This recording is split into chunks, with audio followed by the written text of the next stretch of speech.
Hello and welcome back to PA Chalk Up. I'm your host Manny, and today we have Nate. Hi Nate, how we doing? I'm doing good. How are you, man?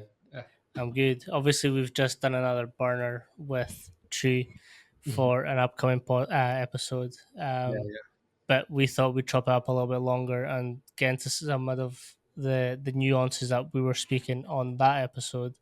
yeah. Um, but before we start, obviously, just quickly run down who you are, what you do, and how you got to where you are. Have you ever wondered how I'm able to run my business, my podcast, and still be able to coach? Well, I use TeamBuildr. TeamBuildr is an all in one coaching software that reduces the amount of time that we spend on the back end of programming, on our Google Sheets, on our Excels, and allows me more freedom to do testing. With this podcast and episodes, I'm actually able to run some programs that I learned through different coaches coming on.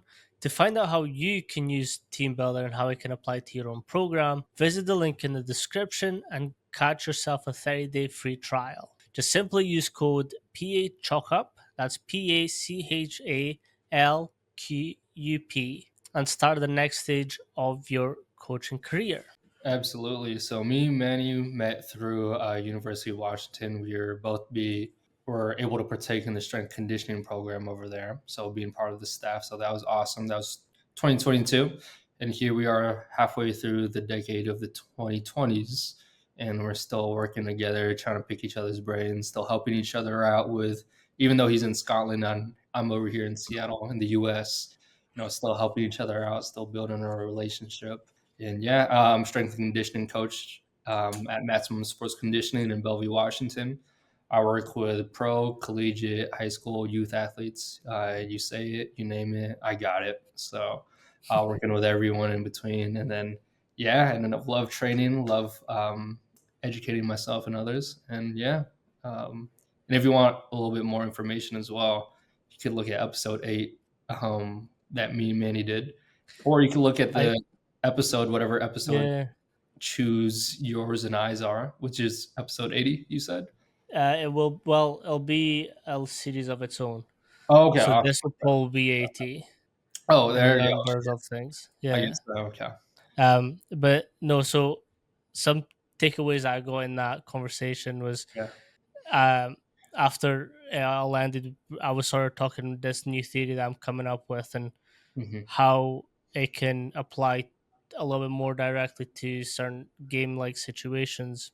And obviously, I want to get your take based on what you were saying. But Hmm. my theory is essentially what can happen if we mix VBT and some of its metrics and cognitive skills to then sort of be able to move fast and explosive and still hit some of that cognitive fatigue so that when we get into game like situation, we're a Yeah. little bit more equipped to deal with those loads.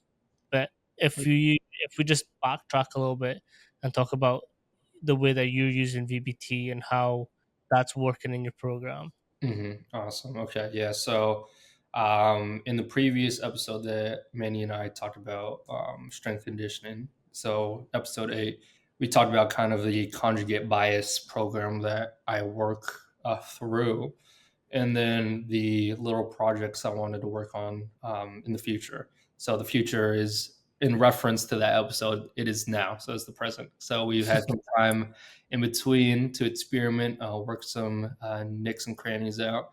And I gotta say, there's a lot that I learned. There's a lot I figured out, and I still have a lot to learn, and I want to experiment with too. Because when we think about VBT, we think about linear encoders. I think we have some experience with that at UW as well, through Perch and everything of that sort too. So some of the metrics that we are familiar with or that we got to be introduced with was so some things such as peak velocity, average velocity, some power metrics, right? And then I think that was kind of the meat and potatoes of it. Obviously, don't want to go too deep into that as that's not our place to expose certain program nuances, but it's pretty some things that are talked about in essency.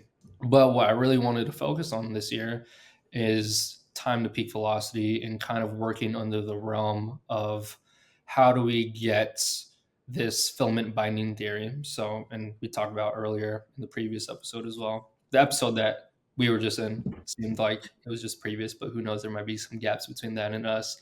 But I got It'll into just be a week. yeah, It'll yeah, be a week exactly. gap. There we go. Awesome. That works out perfect. But if you want to learn more about that or listen to more about that, you could listen to that episode in particular. But that's kind of where my mind has been throughout this last year and some change since the last time me and Manny really got to talk on the pod.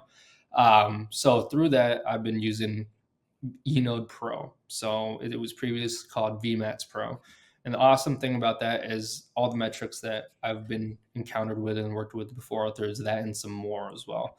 So there's the ability for me to track eccentric velocities, eccentric rate of force development, time to peak velocity, and those are kind of the main three ones that I was able to experiment with, taking into consideration everything else as well. So I'm trying to manipulate the dynamic isometric strength phase.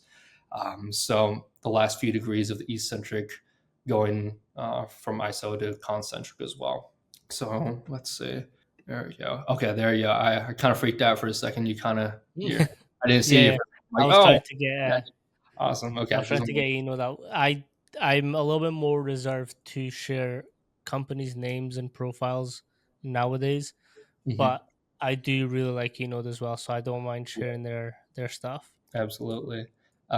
Yeah, so that's what I've been dealing with for the most part with that as well. There's some other little projects and side projects that um, I have in the works too that I'm still theorizing, seeing how it works within the logistics too. Because I've listened to awesome strength conditioning coaches, awesome track coaches, awesome researchers. And the great thing that is they work with high level athletes, and then you're able to pick and pull, and they're able to kind of standardize everything, right? Now, there's differences too, as I said, vast majority of the population that I work with is for long-term athletic development, right? So they are 18 and under for with strength conditioning. Obviously, I work with college and or pro athletes as well, but that's very few and far in between compared to the vast majority that makes up my days. So I want to make sure that obviously the things that work at the elite level work, but I got to make sure that I could also improve that, in terms of the long term athletic development model at all spectrums of training ages as well. So, Yeah. because we know the good things work with the greats, but the good things also work with people that need to get there as well. So, Hmm. yeah, and I think we talked about it as well. Are people athletic despite their training, or due to their training? So I Mm, think that's kind of a big part of it as well, yeah. right? Can you break down a little bit more into this 1 RM percentage based instead of the true conventional 1 RM? Yeah. So to clarify first, I still use a 1RMs with a lot of my Mm, athletes as well. So it's not like that's gone, but something that I did mention in the previous podcast is looking for their one power mats. So their 1 p.m., right? One rep power mats. So what ability they're able to produce power through. So let's say they're able to produce their 1 p.m. is 5,000 watts, right? So if I have that as a week one tester, I'm like, okay, I test their back squat, I test their high bot squat, I test their low bot squat, whatever it may be, right? Quarter squat, eighth squat, whatever the event person may be, I test that out. That gives me a training percentage that I have to work with. So my philosophy that I work with is we want to be able to train power through velocity, not through force, right? There's a time and place to train the force portion of it, and I think that'd be more towards GP periods of a training cycle of a year as well. and by But GP we mean general preparation. mhm, Yeah. yes, yes. And going just not to go on sidetrack as well, but traditional GP periods have been, extended out to like 4 6 weeks. When I think about it too, like I've gotten away with just 2 weeks, 2 weeks. Yeah, yeah. So that's kind of Mm, the gist of that. But I think about this slower velocities, higher force during GP periods, and as well as I do accumulation intensification as well. So that's kind of what I was experiencing with. So obviously, all introduce higher force exercises, slower velocity exercises within that spectrum as well. So it's not like they're completely out the midst. So it's always kind of training all variables of speed throughout training cycles in the year as well. So with trying to accelerate or produce more power through velocity, that's how we progress it. I'm able to train 90% of the peak power. So if we're looking at almost like a parabola, right? So for you, Manny, you might look a little different because it's mirrored and everything of that sort. But if we're looking at a parabola, I am looking at the left side of that in order to get that 90%, which would be the more velocity side of the power. If I look to the right of it, that'd be the 110%, so the more force side of it. So we are training both sides of that spectrum within a training session in order to create power. So the middle, so the top portion of the power, so the 1 p.m. So we are training both sides of the spectrum in order to create power, not train it. We train power when we peak. And I noticed that when I was able to finally peak, some of my athletes too, and not so much for their sport in itself, but more for testing weeks, right? So during the summertime, and I said I experimented a lot with this during the summertime as well. So for Seattle, that would be Mayish, June-ish until like late August, September-ish. Because in our facility too, we run outside, so we'll do flying tens with 10-yard lead-ins, 15-yard lead-ins. So that was for speed. That was kind of a big KPI. So how will that relate back to their sport as well? So especially for the track athletes, or let's say for the off-ball athletes for football. So the receivers, DBs, everything that sort. That was a good test. All right. So with the 10-yard lead-ins, we'd kind of test that in the beginning of summer, and we'd always sprint every single session, right? Besides if they were doing upper body, and if they were doing an upper body session, they'd be doing some type of resisted sprints as well. So not so much training until they're done, but training that force vector. So with every training session that they did lower body and they were sprinting, I was always able to test kind of where they were at in the training cycle. Whether if they were a little bit more fatigued, whether if we were like, okay, I know they're not running as fast because we're in the accumulation phase. I know in 1 week, because I would do 2-1-2-1. So accumulation, deload, intensification, deload. I would know that, okay, the reason why they're running slower is because we're doing more forceful things right now. And then with that, sometimes their flying 10 times wouldn't be as fast, but they're actually counter movement jumps and dynamic jumps. So their approach jumps, whether if they jump off one or two legs, would actually be higher. So I'm like, okay, because it's a longer ground contact time event, right? So if we think about high jump, right, that's around like 300, 350 milliseconds, right? Obviously, we don't test the high jump in my facility. We got the vertex, right? So that's our dynamic jump. So because it's a longer ground contact time event, thus more force, right? So more force over a period of time, so impulse. That's going up. So I know the training's working, but their flying 10 isn't really moving, or it's kind of fatigued a little bit. So that's when I know, okay, we're in the accumulation phase. Now we got a deload. And the intensification phase, we're intensifying through velocities and not so much force, and also time to peak velocities. So how relative we are able to accelerate the bar in order to it to be specific to our event. So closing that gap between the weight room and the event itself. So Hmm. in this case, let's just say sprinting, right? So a couple are flying 10 times, so 10-yard flies with 10-yard lead-ins.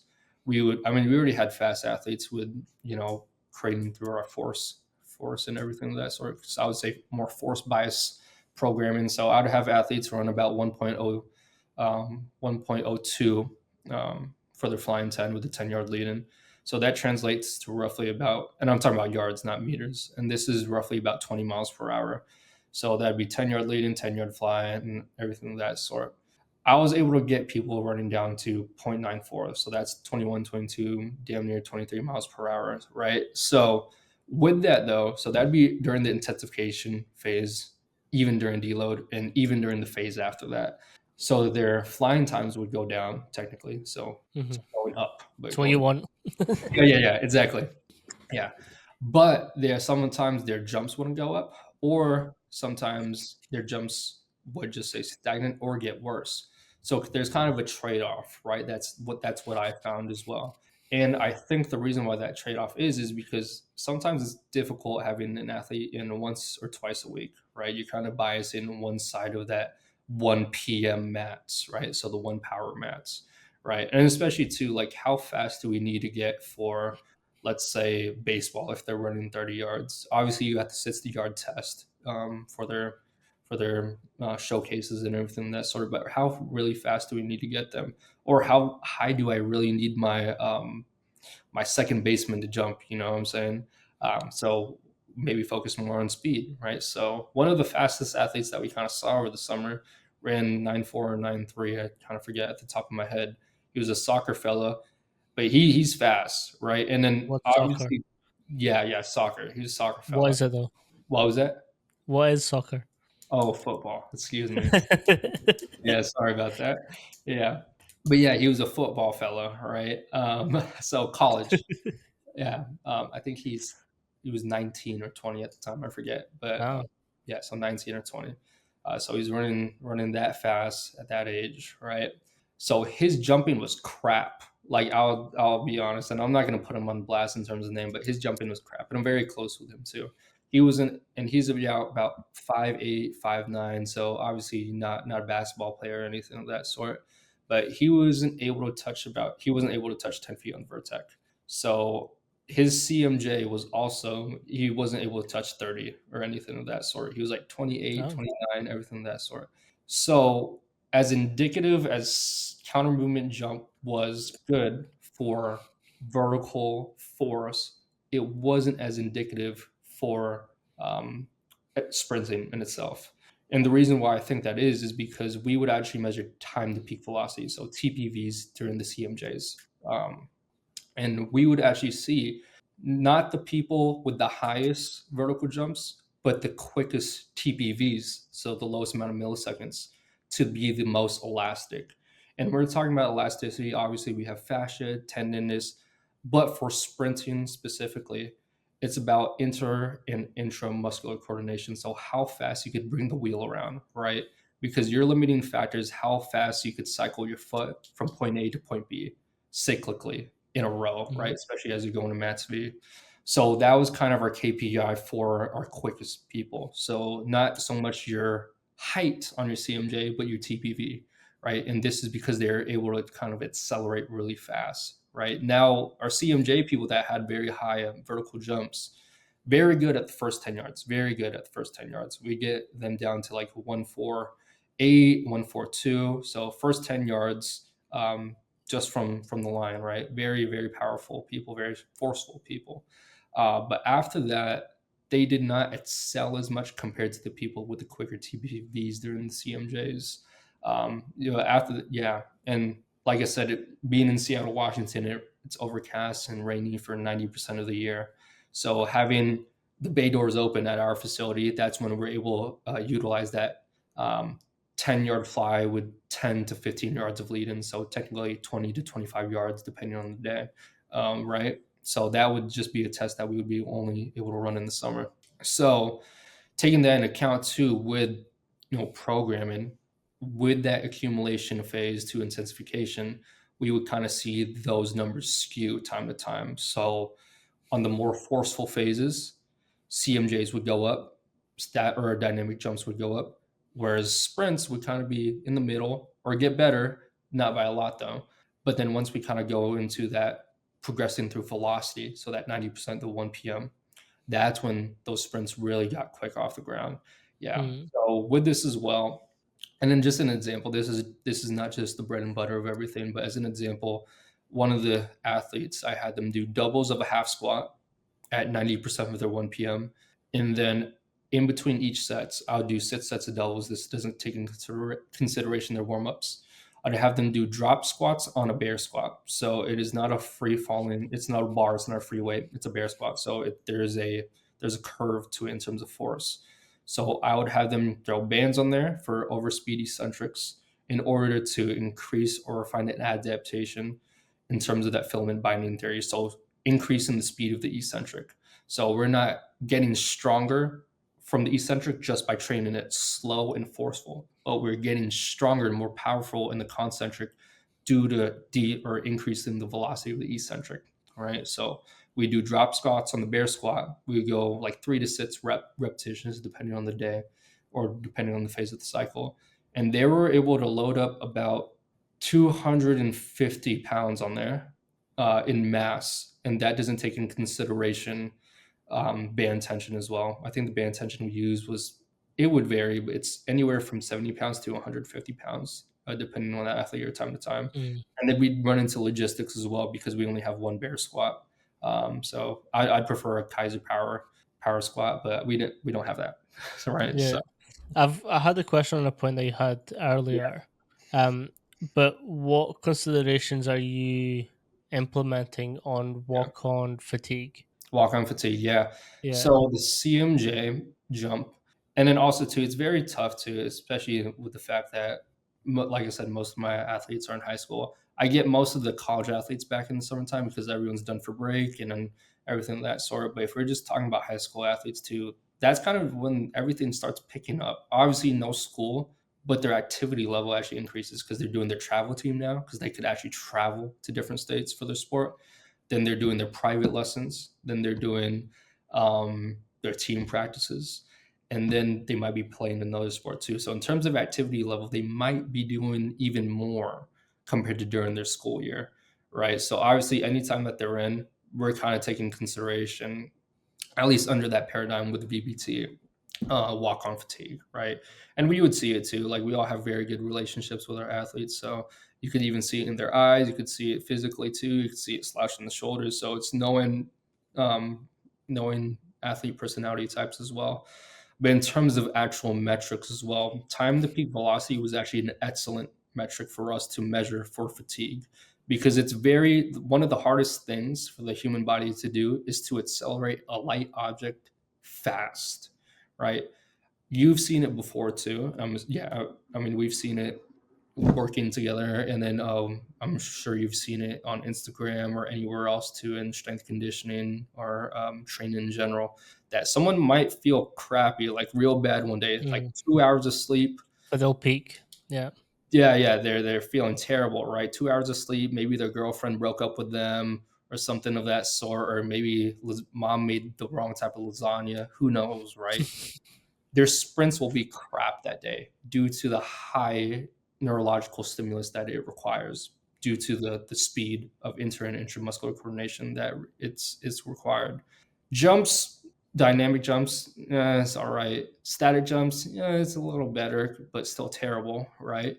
But they'll be able to kind of grind out a heavy 1RM maybe in terms of likelihood because it's way slower in terms of time to peak velocity, so milliseconds, and also muscle coordination, right? And the reason why I mentioned time to peak velocity for that one as well, if we think about like traditional, like I got this from Fred Hatfield, so Dr. Squat, you'll and also Louis Simmons, so they're very two people that are influential in terms of my train of thought.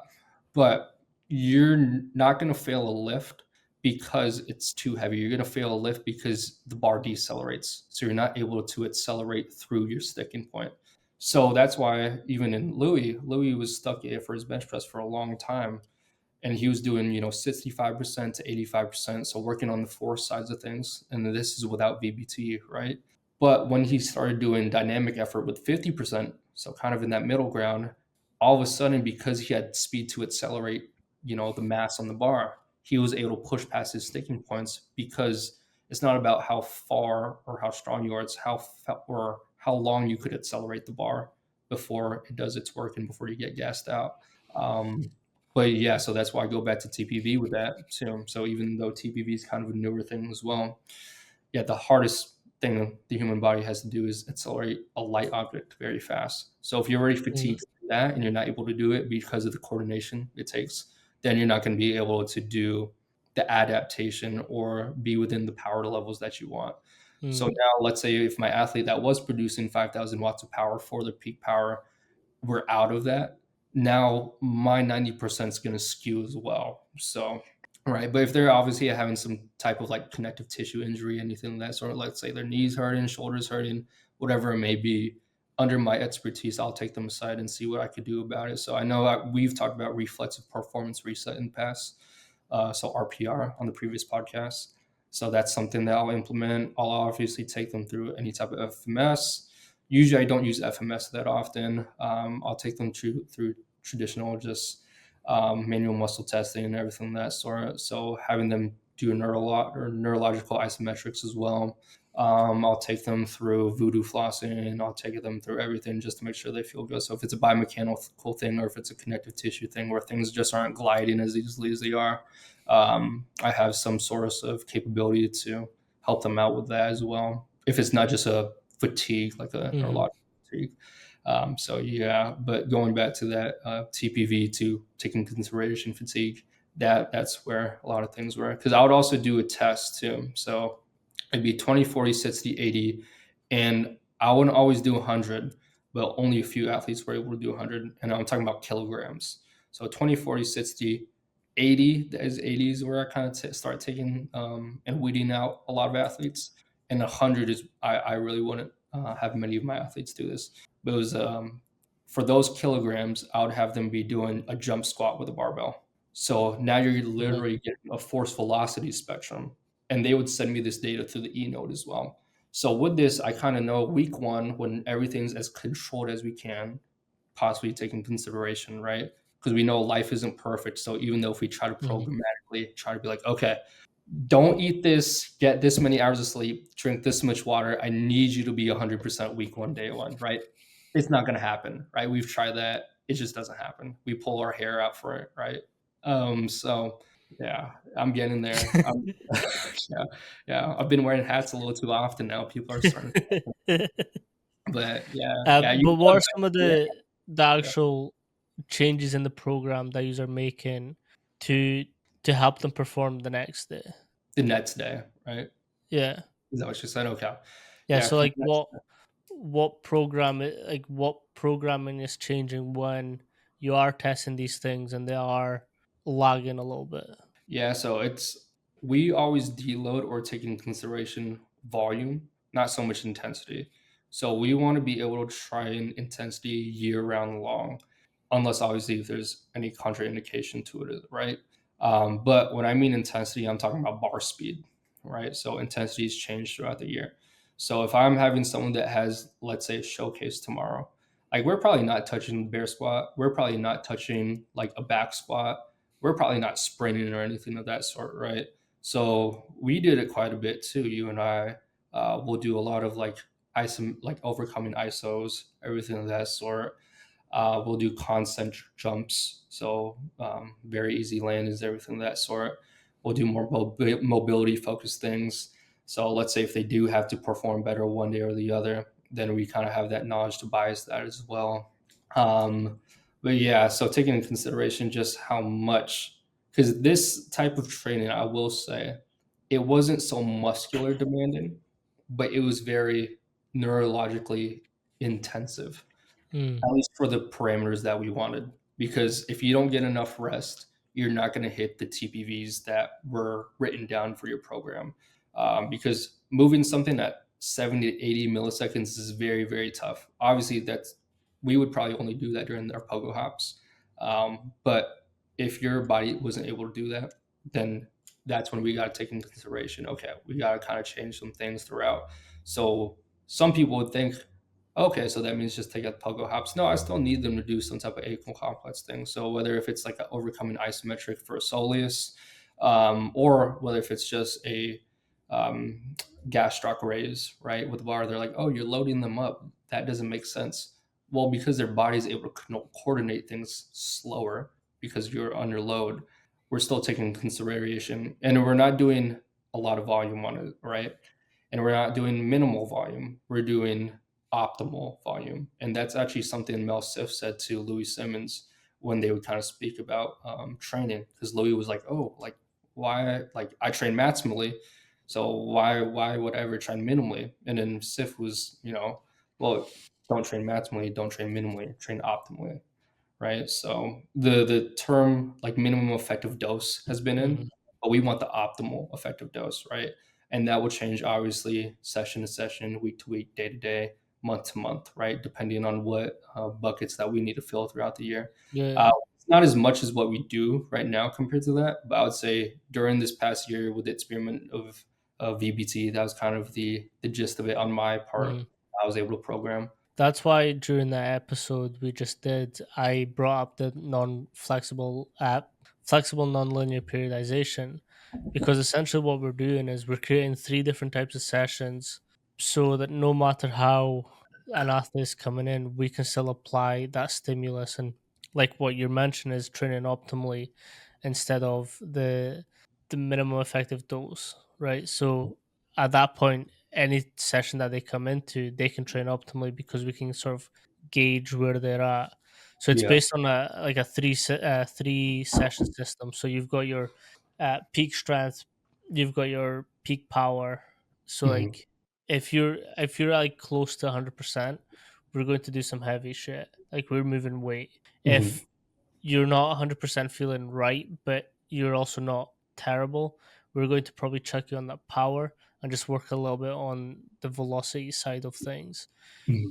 And then if you're completely fatigued, then you're going to do more like hypertrophy, more uh, mitigative work. That's essentially to, again, just tie in the optimal performance. So I'm Hmm. wondering is like, how would you sort of see that implemented in currently the way that your system's functioning? Well, I'll say this: it would make my life easier, right? So, Like and yeah. again, like I I've done an episode that won't be out Hmm. before this, but Yeah. I sort of spoke about I did a webinar for the Italian Strength and Conditioning Association, Yeah. and I saw that a little bit. Yeah. huh? Yeah, I saw that you posted that, but I was like, oh, Yeah, yeah, yeah. that's, yeah. Which is like I'm super fortunate to be in those positions, but I kind of introduced flexible nonlinear periodization there. And again, I'm a systems guy, a principle guy, not a method guy.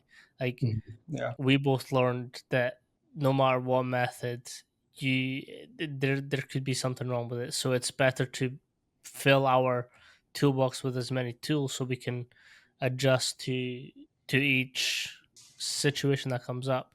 Hmm. But essentially, I wrote three sessions, the exact same session. So there was a hinge, there was a push, there was a pull, Yeah.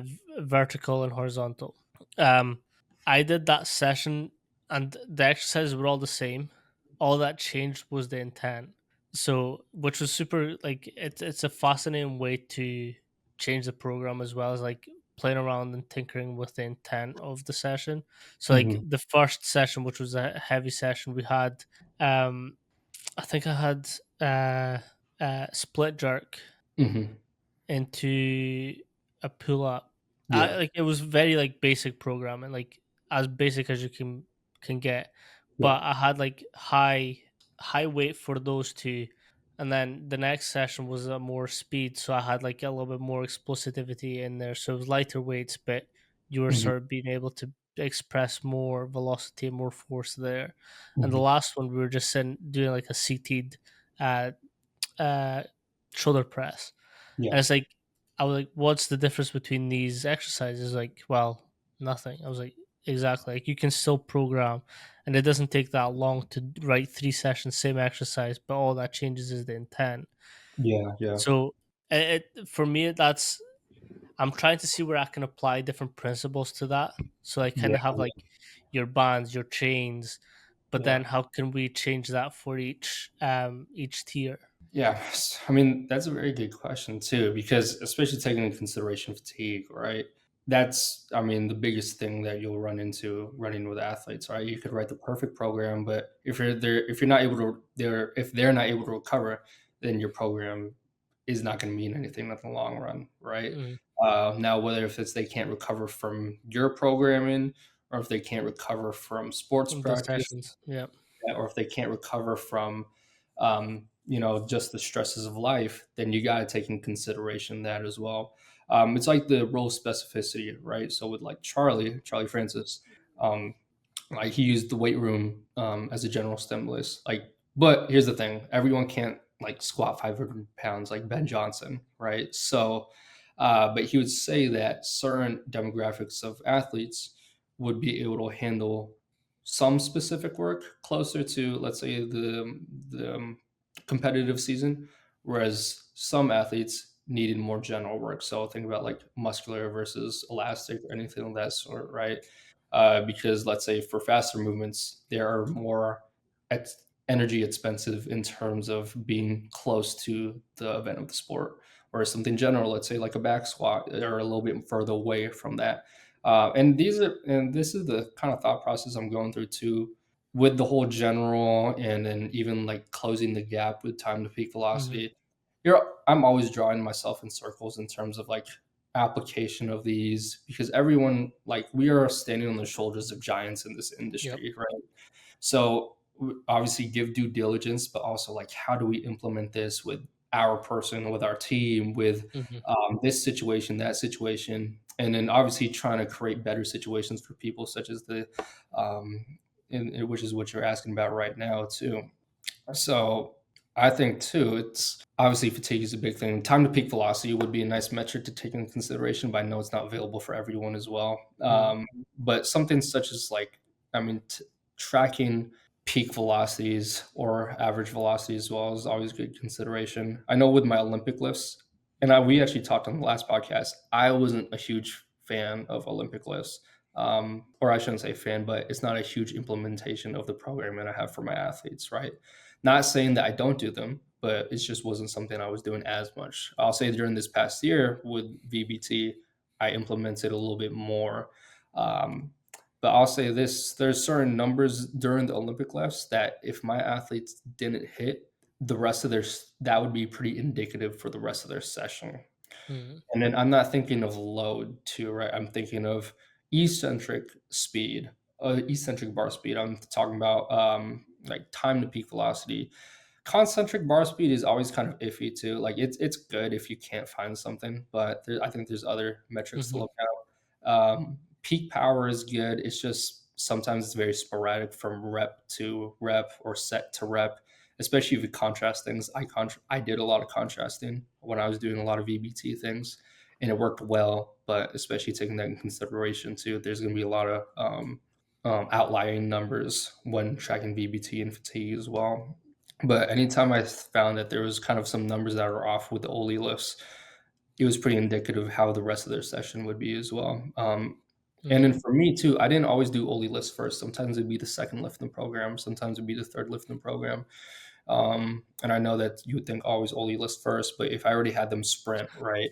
Yeah. So I'm a big believer of PAP. Yeah. Like you you have to prepare for explosivity.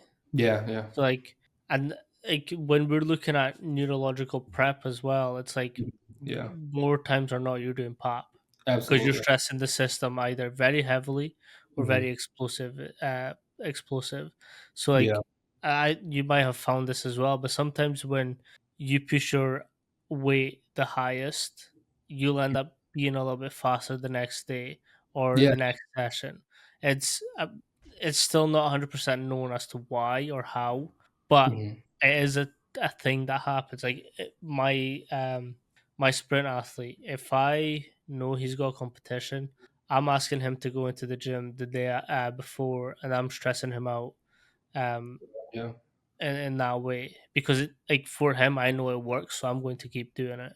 Yeah. Yeah. So we were talking about that pop and sort of stressing the CNS systems a little bit Yes. more before competitions where we need them to peak. Mhm. Yeah. So, yeah, real question, a quick question. Thanks for bringing that up, by the way. So, with your athlete, this sprinter, how are you tracking this? Just out of curiosity as well. Um, so I've had him since we were both 18. Oh wow. Um, Yeah. so he was my very first athlete. So I know where he's at, and he sort of understands his body really well. Yeah. So Mhm. for me, I will let him go into the gym himself, and I'll be like, "Hey, we're working 80, 90 RM," and he'll Mhm. be able to follow that. Or if he's sort of having an off day, but he still wants to go in, we'll switch and go RPE, and that's fine for him. Mhm. Um, so for that particular athlete, I know I can sort of give him enough pop to peak him for the next day, and he's I mean fortunate with him that he's always won quite a lot, so we kind of know that it works. Mhm. Um, so I'm not tracking it as in metrics per se, but Mhm. with athletes I am sort of measuring. it Yeah, will be. I mean, again, budgets weren't big at the time, but yeah, yeah. like a phone app does just as good. Yeah, yeah, absolutely, absolutely. Because even for me, right? Some track athletes that I had, because they're running, they should be running year round long, right? So whether whatever their event is, right? So I'm a big believer in my bias from short to long in terms of looking at sprints, right? Even if the weight room, everything of that sort, right? So Charlie Francis. Now, a lot of my athletes during, let's say a weightlifting session, they would have a sprint session later in the afternoon. Not with me, but let's say if they have a track workout they need to do, um, that's kind of what we did for the most part, right? But anything that we did in the weight room, and I gotta thank Rolf for this. So Rolf Omen, he mentioned that your nervous system will remember the velocities and the speeds of the activities that you just did. So not so much and then not potentiation so much, but not the motor unit recruitment as well, but the velocities of the contraction. So the velocities that the new muscles had to fire. So if I'm doing a VBT session, so I'll just call it VBT. But if I'm staying within certain TPVs, if I'm doing my step ups and I'm moving 100 kilos under 120 milliseconds, right?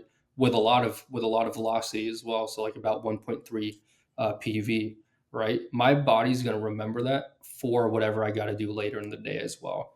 So if I did have situations like that, most of the time you would think like, oh, hit your special strength exercises. So let's say like hip hikes with med balls or your reverse hyper, everything of that sort. And that was always something kind of in my back of the mind too, that I was always circling around with like that is a great statement to think about. Like your nervous system will remember the velocities that you're doing. But since they're with me right now, should I also after that do like let's say like working through thoracic extension, everything that Mm. sort? Oh, should I do my very slow single leg work, to keep them healthy? And what I found was, and it's really tough, and I still draw myself in circles with it, but I found that their performance for later in their track session, and then most of the time they were not really measuring anything as well. They're just hand timing it. Literally, they're Mhm. sprinting at the line. They themselves are sprinting, and then they do whatever they got. Okay. They hand time it. So it's very, very janky, right? So they don't even have anyone there to time it themselves. Or just from a feelings based perspective, they'll be like, "Oh, I felt better, I felt faster, I felt awesome, everything of that sort." Right. So anytime we would kind of stick with that, they would feel great. Even when we would throw the special strength exercises in, they still felt great. But there was kind of a more of a I did need a little bit more time to recover, right? So I would say my higher level athletes benefited a lot from that. So the speed, doing the speed stuff, not last, but ending off with things the nervous system would remember, Mm. right? Whereas my athletes that didn't produce as much force, they could kind of go through the full workout and just be like, oh, I still sprinted fast later in the evening, right? Just because their force outputs are lower. So that's kind of what I found, and I'm still kind of drawing myself in circles and thinking about the what's, where's, and why's about it. I think that's what's great about the way that we've sort of been taught and exposed is like it comes from a very experimental um aspect where we'll tinker with things and adjust things and move them about to a point that like we're always conceptualizing these theories in our head and then we're like, I Mhm. wonder if that actually works. And then you Yeah, like yeah. there's like this little trickle effect where we first try on ourselves and then if it works to the way that we like it, we implement it to our higher, more receptive athletes, and Mhm. then if that works, then we trickle it down to the younger levels and the Yeah, less experienced levels, and then it sort of builds out the system. And to a point yeah. that you had before, we we kind of can't just do one thing for everyone, or we can't say this is definite a thing that works because, like you mentioned before, like I don't have your athletes, you don't have my athletes, like Mhm. not everything that you implement is going to work for me because my athletes may not respond the same way. Yeah. They might like the food better in Seattle too, so that could Oh, be a they huge. definitely would. Yeah. Yeah, so Big those. portions, Yeah, big bro. portions. Do Yeah. you like one thing that still torments me is Mhm. when we went to get chicken waffle Yeah, yeah, and yeah. I got my you. fat ass thought it was fucking ice cream and it was fucking butter. Oh, I Yeah. was pissed. I was livid. You still like the butter though. Yeah. No, I didn't. I hate butter. Well, yeah, no, but yeah, chicken and waffles, chicken and waffles. Is that a thing? That's not a thing over there, right? No, Yeah, chicken and waffles, man. That's part of my childhood. So yeah, it's yeah. that and the ice cream cake. We've previously spoken about this ice cream cake. It When was you delicious. when you tested me last week, I had ice cream cake, not from the same spot, but I was eating ice cream cake. So probably not the Also, best example of me saying that, um, but yeah, one thing that I was shocked about when I was across there is yeah. Ben and Jerry's is an actual shop. Oh yeah, yeah. I Um, sometimes forget but about that too. Yeah. we now have one in Edinburgh. How far is that for you? 45 minutes, 45 minutes. 50 Have you minutes. gone to stop by and give it a try? Nah, not yet. I found it the 12th of February. Mhm. You might actually enjoy this. We went, me and my fiance went to see Avatar: The Last Airbender Orchestra. Phenomenal, Oh, by the way. awesome. I think I saw Um, you on social media too. yeah, so yeah, I was pumped. And then when we were walking back to the car, I saw it and I was like, we need to go. Yeah, yeah, there you go. Maybe, yeah, yeah. So I think our athletes would train a little differently. So yeah, 100%. But like, exactly. that also then is another Mhm. huge factor is that nutrition piece and how again Yeah, you've yeah. got athletes that make have just came from training or have training afterwards. Like Mhm. how big is that piece for you and providing that extra? Hey, you've just finished the session. I know you've got a session coming up. Let's make sure you hit some of these key aspects of performance. Yeah, for nutrition specifically. Yeah, or just Yeah. So recovery in general. oh, okay, gotcha, gotcha. So I'll say this first. So I don't have any certification or license or a license to for nutrition or everything of that sort. But under my education and paradigm, and obviously just talking to very smart and educated people that are nutritionists or are registered dietitians, I've been able to kind of take bits of information that I could apply and I could give it to my athletes, right? There's some things I keep to myself because I'm like, okay, like I'll give that a try. Let's give that. It might not be as you know um, great. Let's just say that. Mhm. Let's give that term. But I might not want to give that to like 14-year-old Jimmy or whatever it may be. And I'm not talking about steroids. Let's just take that out the window. No, I don't. I don't promote PEDs, but just other little things that are a little bit more experimental. And obviously, I wouldn't want to throw that at anyone. So yeah, I'll come there first going forward. But with nutrition and recovery as well, um, Washington, so Seattle is a very cold state. We, like I said, you've kind of been through it here. We are rainy and outcasted and cold 90% of the year, right? It's Scotland So on I'll give a steroids. perfect. There you go. There you go. But I'll give a perfect example too. So during the summertime, a lot of the athletes aren't used to doing a full workout while it being like 90 degrees and this is Fahrenheit as well. So 90 degrees or 85 degrees, right? So there's kind of definitely kind of a paradigm shift. I know the people in the Midwest, especially the track athletes, they're on fire. They're in terms of like they're doing a great job in that whether that's what they're used to running in. So they're awesome. But I myself and some of the athletes, they don't have that adaptation for it. So you'll kind of see them after the sprints or in the middle of the sprints. We're not doing cardio, by the way. We're doing anaerobic work, and then you'll see it. They're lethargic. They're slow. You would think because it's a little warmer, their body temperature is higher, the viscosity component in their muscle tendon unit is little bit looser, right? But that's just not the case, right? So because they're off putting O2, low or anything of that sort, just a bit faster than what they would normally do. So they don't have the capability of that. So I always got gummy bears on standby. So some types of sugars. So I got sugars on standby. And then Chris Corfus, if people that are familiar with with a great track coach as well. One thing that he did one year with his athletes was before their track meets, and this got him some. This got the athletes some PBs and everything that sort. They would just eat some gummy worms, right? Because here's the Mm. thing: a lot of people just don't eat enough. They don't eat enough to fuel their body, right? I saw it a lot during the summer too. It's hot, you're running, you're doing a full workout, and you're just feeling lethargic, not feeling great, right? You got to eat. You got to eat to fuel your body, right? And I think nowadays too, and I'm sure this is kind of skewing in this direction nowadays for everyone, not just in our industry, but in the world population in general. We're starting to kind of understand the importance of fueling ourselves for our necessary activities throughout the day. And then I'm glad because it's creating a healthy relationship with nutrition and activity and living your lifestyle, right? And I don't want to obviously turn into a full discussion of that because I'm not the most adept to nutrition or public health matters, right? But truth is, that's how he got some good PBs this year. He was just making sure his kids and his athletes that just ate some gummy worms, right? So I always got those on standby.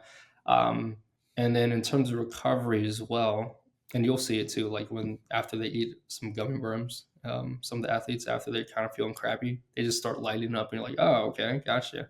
Please don't rely on me for your source of food, but now you know. So, because I gotta feed myself too, right? So, um, let's see. So recovery. One thing that I do, and when I talk to a lot of people about, is I talk to them about saunas. I talk to them about obviously sleep, and I always promote sleep and nutrition first. I'm like, if your sleep and nutrition is crap, I could give you everything else, and then these are just little sprinkles on your Sunday. You need to get the vanilla, you need to get the base of it, right? So if you're sleeping, obviously nutrition is crap, then me doing this is kind of just shifting the Mm. needle like 1%, right? And obviously to being a strength conditioning coach and being in a position to modulate intensities and volume, I need to take responsibility as well, because I also got to take in consideration the sports coaches volumes as well. So me just being egotistical, I could just be like, oh, it's not my fault, but it could very well could be. Are Mm. they able to recover from that load? So I got to take that in consideration as well. But I would say I am more guilty of undertraining people than overtraining people. So I would say that for the most part. And I don't want to make sure I push people into the point where they can't have the ability to have super compensation happen, Mm. right? So we're kind of taking everything day by day, especially with the athletes that I work with. But something that I harp on a lot, if it's not just sleep and nutrition, would be what did I just say? I said sauna, Mm. and I said water emergence. So not just cold water emergence, so not like a cold contrast tub, but being neck deep up into the water and doing activity through there. So kind of just like moving around and everything of that sort. So those are the two things. The closest thing that I could get in facility to it would just be like compression boots. So those like body Mm. thighs and like the Normatex or anything of that sort. So that's something that I could provide in person with athletes too. If it's not just reflexive performance reset. Obviously, that's a huge thing with recovery. I promote belly breathing, so diaphragmatic breathing. That's obviously a big thing too. So being able to be in a parasympathetic tone, so they could increase the exposure that they are in that recovered state. So doing that as well. What Um, are you using the and boots then for? let's just for recovery. So like after let's say an athlete's workout, um, and I like to really think about the facility as their second home or their third place. So a lot of people have their one, two, and three when it comes to places. So they got their home, they got their house. So in their home, they got their comfort, they got their family, and then they got place number two. And place number two for the people that I usually work with is school or sports. So it's whether my second place is school or my second place is where my club team trains. That's my second place, right? So I really want to promote the fact that our facility is their third place. So stay here, make your friends, bring your friends with you, talk to your girlfriend after your workout on the couch, not during or before, after your workout. I go and talk about how you just got a bench press PR or something like that, man. but also recover. So we'll see the athletes that are just in the recovery boots, anywhere from like 10 to 30, sometimes like, yeah, 10 to 30 minutes usually. And they're just kind of getting that compression throughout their whole entire leg. I don't have any other modalities in terms of that. So, Mhm. or for pneumatics, I don't have the shoulder. I don't have the back ones. We How also eff- have a body temperer. how Kind of like, effective do you think they are? and I'll be honest, I go back and forth with that all the time, right? So there's obviously research that promotes the usage of it. There's research out there that says it's a very you could make better use of your time, right? But I think what people take that don't take into consideration is the art of placebo, the science of Mm, placebo, right? Um, and your mind is a lot more powerful than you know. It's like talking to yourself before you're in your blocks, right, for a track meet, or visualizing how you're going to get over the hurdles. Or let's say if I'm bouncing the ball for 3 free throws, right? So I'm trying to think like, oh, I know I can. I've done this. What do I do? Breathe in, envision it, right? So it's all about this positive self talk and imagery of higher self, right? So our mind is very strong. So we need to kind of believe in that first. So I don't think a lot of scientific literature takes into account is psychology when it comes mm, to, let's say, like these placebo like effects. So let's say for me, like if I could throw on the boots, that might not help me at all. It literally might not help me directly through physiology. And I need to do more things with it as well. But for, let's say, Brandon, so Chew, right? He throws them on. He's like, oh man, like I just feel better. I feel like I could move. I could feel like that, right? I'm not going to take that superpower away from him because now mentally he's ready to get going, or he's like, oh, I feel relaxed, right? Do I think there's some physiological effects to it? Yes, I do think, um, because there's a pressure differential, there's different byproducts that could get out of the body a little bit faster in certain parts, right? I think it is has some sort of idea in closeness to that deep water immersion. So going over here, right, for recovery, but obviously it's not to the extent, right, because your torso isn't being has no pneumatic biased or no pneumatic application to it, just because we have the boots. But yeah, do you have any thoughts on that as well? Because that's actually something I wanted to ask people about. yeah, so I've tried a couple different brands, Hmm. and again, we kind of spoke about it on the last episode with True. It's like we Yeah. are jaded to a lot of things. So like we, although sometimes we don't want to, we come with the skepticism of certain things and products. I don't know Hmm. if it's the same for you, but for me, I'm always looking at like, okay, this is what's supposed to do, but like, how do I actually feel? And Yeah. sometimes my bias can be like, oh, this is bullshit. So then Yeah. that that placebo might not work to the full extent. But then Mhm. again, if people are selling placebo, then where's the ethics in that? So I have tried a couple different brands, Mhm. and I will say, although I feel great for a couple minutes after, so I've Mhm. I've kind of run an experiment. I'm not just chatting shit. So Yeah, yeah, um I did midday ish, yeah. and then see how the rest of the day was. And like for the first like half hour, I was feeling great, but then it just went back to what I was previously feeling. So I was kind of like, Yeah. well, this didn't work. But I've also tried like an overnight. So just before going to sleep, put them on, do like a 15 to 20-minute session, take them off, sleep, because obviously the best recovery and adaptation comes from sleep. Mhm. Yeah. So I tried it there. Although you do feel a little bit better, but it's still not to the same extent of like a nice ice bath afterwards. Yeah, yeah. Like, and again, percentages from without having any measurables. Like, I do feel like sometimes the DOMs come a lot quicker, which is a good step in the recovery process. Obviously, like I'm usually like a 2 dayer, but if I do the Mhm. right amount of things, I can get my DOMs the day after, which that to Yeah, me is like a decent step from my norm. yeah, yeah. There you go.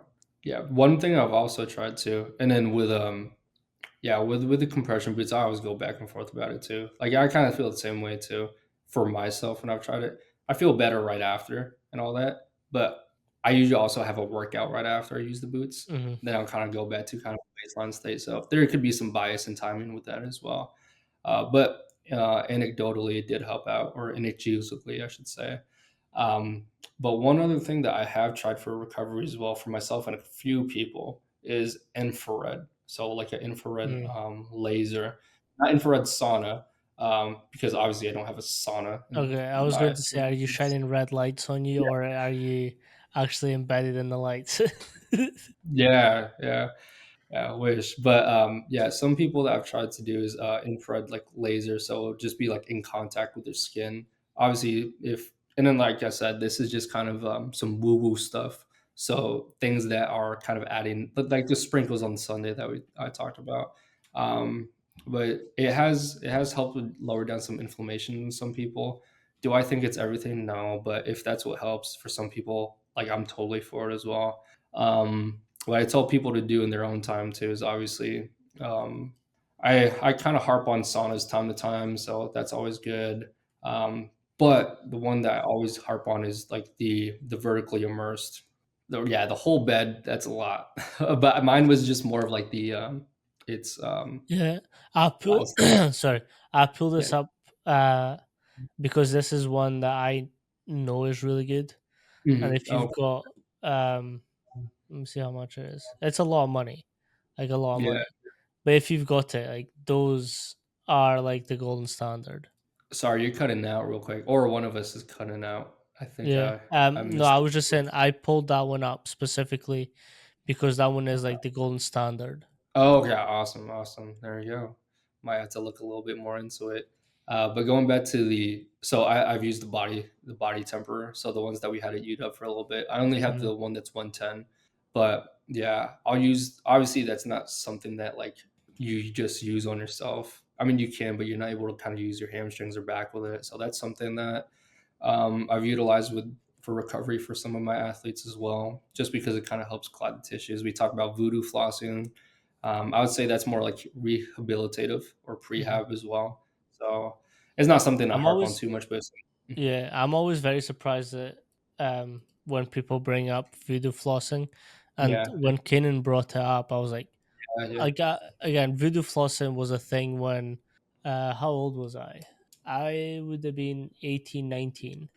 So like, yeah, it was a while. Like it was more than 10 years ago, yeah, yeah, and like the fact that coaches are still like using it, I'm kind of like fuck yeah, because yeah. it was, I can't remember where I saw it. I can't, I think it was some website that I found, and I was like, let me try it, see what happens. Yeah, yeah, And like again, I've always had that experimental side, but it was yeah, like th- it was kind of mad because like it's a baby BFR, yeah, yeah. and you're kind of just like moving through it. I think that's what I initially liked about it, is because you move through it, you then release, and it sort of sends this rush through. hmm Um, and the kind of way that I was looking at the time was, um, although tendons and ligaments don't get all that much blood through it, like how can I optimally pump through blood in places that blood doesn't run through all that much, if that makes sense. Yeah, yeah, yeah. And going to your point too, with the whole blood rush thing for like GPP, like as simple as it sounds too. And then this is all kind of pulling methodologies from everywhere else too. Like I'll still have people do tricep extension with bands for like 100 to 200 reps. So like West Side, so like Louis, right? Just because we're trying to get those tendons healthy and everything of that sort, right? I usually do it with upper body. I don't really do it with the lower body too much. I know they would do banded hamstring curls, everything of that sort. They do knee extensions. Knee extensions is one that I'll do, but we do a lot of sled walking.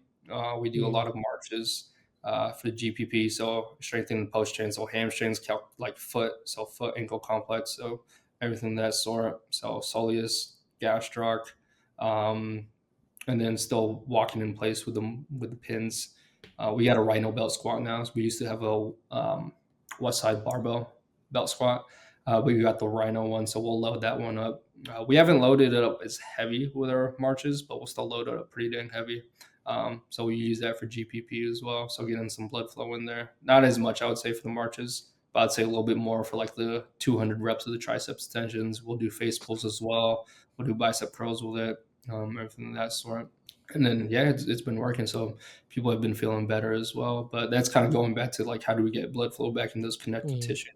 Um, but yeah, I think we're on the same page with that as well. And I think too with the whole voodoo band thing as well, just because those connective tissues are now because you're moving through a range of motion as well. So I'll usually, let's say if someone's having a knee, I'll put a voodoo band on them and have them walk, do knee extensions.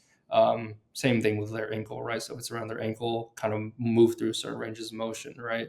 So just because those like we always think about muscle when it comes to injuries, then we also think of tendons and ligaments, but we kind of take in considerate we don't really take in consideration fascia and how these connective tissues glide amongst each other as well.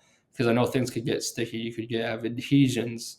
Um, right? Fascia is very viscoelastic in nature, right? So if there's like some type of tension, so in the whole tensegrity model of like your fascial system in the body, right? There's going to be a pull somewhere else. There's going to push somewhere else, right? So kind of getting those connective tissues to glide upon each other. That's kind of one of my theories behind it as well. But I know it's helped me in the past. It's helped athletes that I work with in the past as well.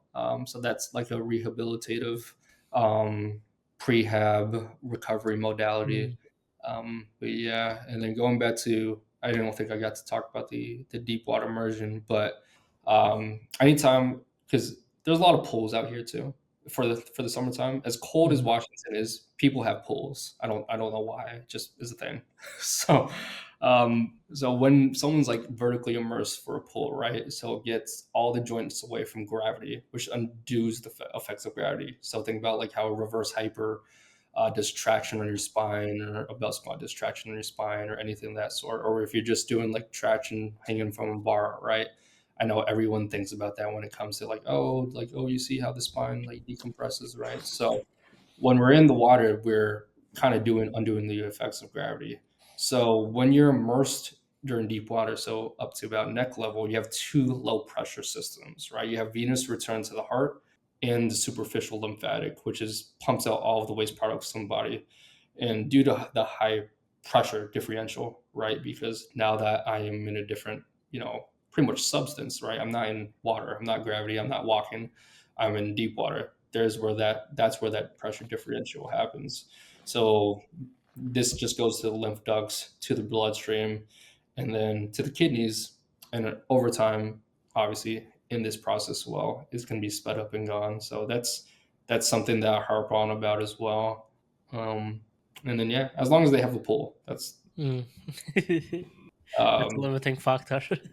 yeah, yeah, yeah. As long as they have a pull. So I'll also have them do like mobility, or I'll say like, oh yeah, you should do some mobility drills, move through ranges of motion as well. If you want to, if there's like someone that wants to work on their sprints, right? So I'll just be like, just do your A skips, right? Just do your B skips, all that sort to kind of gets you mentally there as well. But also kind of gets those joints moving as well through that. But yeah, with the Venus return, and it's really good for middle and long distance runners too. So with the vertical emergence with Venus return, you get rushed back to the right side of the heart, which has an increase in stroke volume. And then also, Mhm. this must be done horizontally. So there's there's some deviance with that. But yeah, I also don't really love A skips for too many yards, just because of, People are or people are starting to hate on them. yeah, I shouldn't say A skips. I'll say I don't love the boom booms as much. And I'll do it myself. I still do it to myself. And the reason why is just because there's a lot of oscillation times to times at the hip, right? So if I'm right here, so you go 1 2 1 2 1 2, right? The switches, the things that people love to do. But sometimes you'll see oscillation at their hip, so they'll be like 1 2, right? 1 2. Like where in sprinting are do we want a lot of oscillation during the sprint? We want stability, right? I mean that's one of the big things with overspeed training. With if you're not able to stabilize the hip, you're not going to be put under overspeed training. As at least you shouldn't. And if you are, then you should probably consider why you're doing that or why the person you're working with is giving you that, right? Because if you're not able to stabilize through the lumbopelvic region during sprinting, then you're going to start overreaching, or you're going to start braking, or you're going to start going greater than 40 newtons of ground contact force, which means you're braking way more than you should be. And then now you're actually slowing yourself down and giving yourself a possibility for injury. But hey, if you want to do ace skips underwater, go ahead. So yeah, Appreciate you so much for coming back on, even though we yeah, just filmed another podcast. of course, man. I know that you kind of want to work on a different platform, but if you let everyone know where they can find you and sort of reach out. Yeah, absolutely. So, yeah, I could find me through Instagram. So there you go, Nathan underscore Allas Instagram. I haven't been posting as much like strength conditioning, exercise physiology, exercise science, or just things of that in general.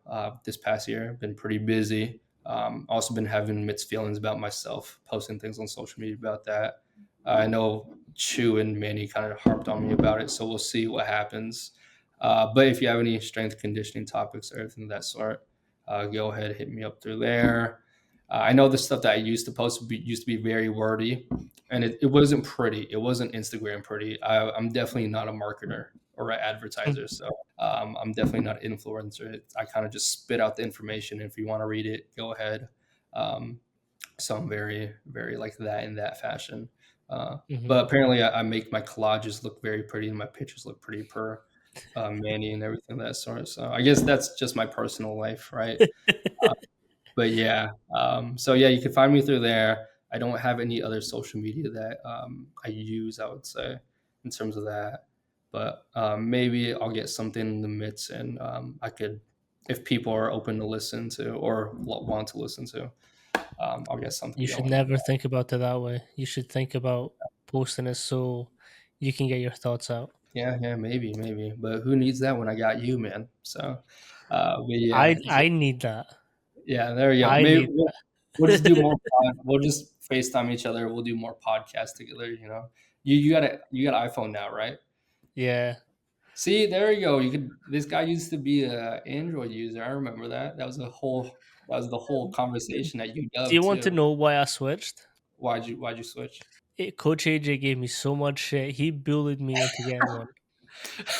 Hey man, don't you like The it first better? the first person I texted when I got this phone set up was AJ. And I was Yeah. like, peep the blue bubble. And he was like, hey. Yeah, there we go, man. Yeah, absolutely.